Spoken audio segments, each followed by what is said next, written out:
بسم اللہ الرحمن الرحیم۔ بنی اسرائیل میں 3 آدمی تھے۔ ان میں سے ایک آدمی کے چہرے پر برس کے داغ تھے، دوسرے کے سر پر بال نہیں تھے اور تیسرا آنکھوں سے اندھا تھا۔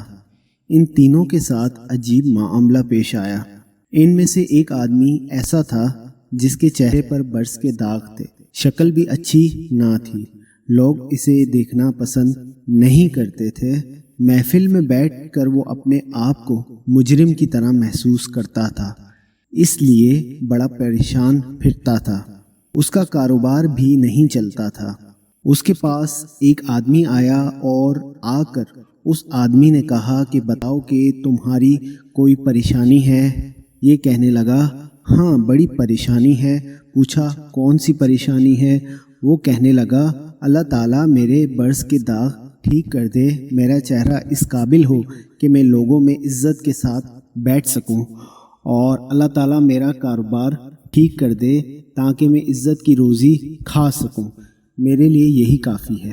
چنانچہ اس آدمی نے دعا کی، اللہ تعالیٰ نے اس بندے کی برس کی بیماری کو دور کر دیا اور اسے ایک اونٹنی عطا کی۔ اونٹنی کی نسل اتنی بڑھی کہ ہزاروں اونٹوں اور اونٹنیوں کا مالک بن گیا۔ اس کا شمار امیر آدمیوں میں ہونے لگا۔ پھر وہ آدمی دوسرے کے پاس گیا جس کے سر پر بال نہیں تھے۔ لوگ اس کا مذاق اڑاتے تھے اور اسے گنجا کہتے تھے۔ کاروبار بھی اچھا نہیں تھا، لہٰذا پریشان بھی رہتا تھا۔ اس آدمی نے پوچھا سناؤ تمہارا کیا حال ہے؟ وہ کہنے لگا بس ایک تو سر پر بال نہ ہونے کی وجہ سے پریشان ہوں۔ اس آدمی نے کہا اچھا اللہ تعالیٰ تمہارے سر پر خوبصورت بال اگا دے کہ تم دیکھنے میں خوبصورت نظر آؤ، اور اللہ تعالیٰ تمہیں اچھا کاروبار عطا کرے۔ چنانچہ اس کے سر پر خوبصورت بال آ گئے اور اللہ تعالیٰ نے اس کو ایک گائے عطا کی۔ اس گائے کی نسل اتنی بڑھی کہ ہزاروں گایوں کا وہ مالک بن گیا اور وقت کے امیر آدمیوں میں اس کا شمار ہونے لگ گیا۔ پھر وہ آدمی تیسرے کے پاس گیا اور پوچھا کہ سناؤ تمہارا کیا حال ہے؟ اس نے کہا میں تو آنکھوں سے اندھا ہوں، میں تو ٹھوکریں کھاتا پھرتا ہوں، میں تو لوگوں سے بھیک مانگتا پھرتا ہوں، میری بھی کیا زندگی ہے؟ دعا کرو اللہ تعالیٰ مجھے بینائی عطا فرما دے۔ اس کو اللہ تعالیٰ نے بینائی بھی عطا فرما دی اور اس کو ایک بکری عطا کی۔ اس بکری کا ریوڑ اتنا بڑھا کہ وہ ہزاروں بکریوں کا مالک بن گیا۔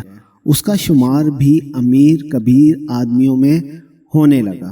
کئی سال ان نعمتوں میں گزر گئے، ان کا رہن سہن امیرانہ بن گیا، بڑے نوکر چاکر ہو گئے، دنیا کے مکان اور محل بنا لیے تھے، بڑی عزتوں کی زندگی گزارنے لگے اور وقت کے ساتھ ساتھ غفلت کا شکار ہو گئے۔ جب کافی عرصہ گزر گیا تو وہی فرشتہ پہلے کے پاس آیا اور کہنے لگا میں محتاج ہوں، میں غریب ہوں، میں آپ کے پاس آیا ہوں۔ ایک وقت تھا جب آپ کے پاس کچھ نہیں تھا، اللہ تعالیٰ نے آپ کو سب کچھ عطا کر دیا، آپ مجھے اسی اللہ کے نام پر کچھ دے دیں۔ یہ سن کر اس آدمی کو بڑا غصہ آیا، کہنے لگا تم نے یہ کیوں کہا کہ ایک وقت تھا جب تمہارے پاس کچھ نہیں تھا؟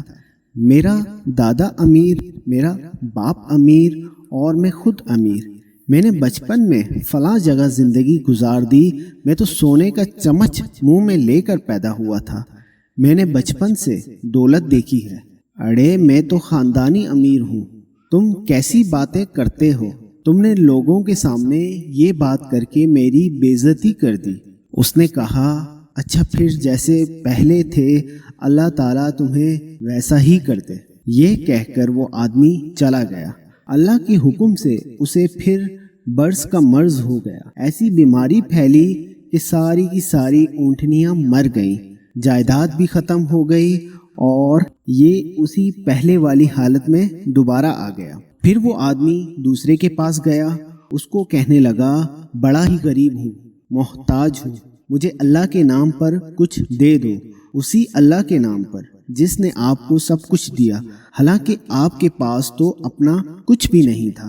وہ کہنے لگا، تم نے کیسی بات کی؟ اڑے میں بڑا عقل مند آدمی ہوں، دنیا مجھے بڑا کاروباری بندہ کہتی ہے، دنیا میرے فیصلے تسلیم کرتی ہے، میں نے فلاں کاروبار کیا، ایسا سودا کیا کہ مجھے اتنی بچت ہوئی، فلاں سودا کیا، اتنی بچت ہوئی۔ میاں محنت سے کمایا ہے، بغیر محنت کے کچھ نہیں ملتا، تم ویسے ہی چل کر آ گئے ہو، تمہیں کیسے مل سکتا ہے؟ ہم نے یہ محنت کی کمائی کی ہے، کوئی آسمان سے ویسے نہیں گر گیا، ہم نے دن رات اس کے پیچھے محنت کی، تب ہمیں یہ ملا ہے۔ جب اس نے اس قسم کی باتیں کی تو وہ آدمی کہنے لگا، اچھا جیسے تم پہلے تھے، پھر اللہ تعالیٰ تمہیں ویسا ہی کر دے۔ جب اس نے بدعا کر دی تو اس کی گائیں سب کی سب مر گئیں، جائیدادیں نقصان کا شکار ہو کر ہاتھوں سے نکل گئیں، اس کے سر کے بال بھی گر گئے، جس حالت میں پہلے تھا اسی حالت میں وہ دوبارہ ہو گیا۔ پھر وہ تیسرے آدمی کے پاس گیا اور اس سے جا کر کہا کہ میں محتاج ہوں، میں غریب ہوں، مجھے کچھ دے دو، اسی اللہ کے نام پر جس نے آپ کو سب کچھ دیا، حالانکہ آپ کے پاس تو کچھ بھی نہیں تھا۔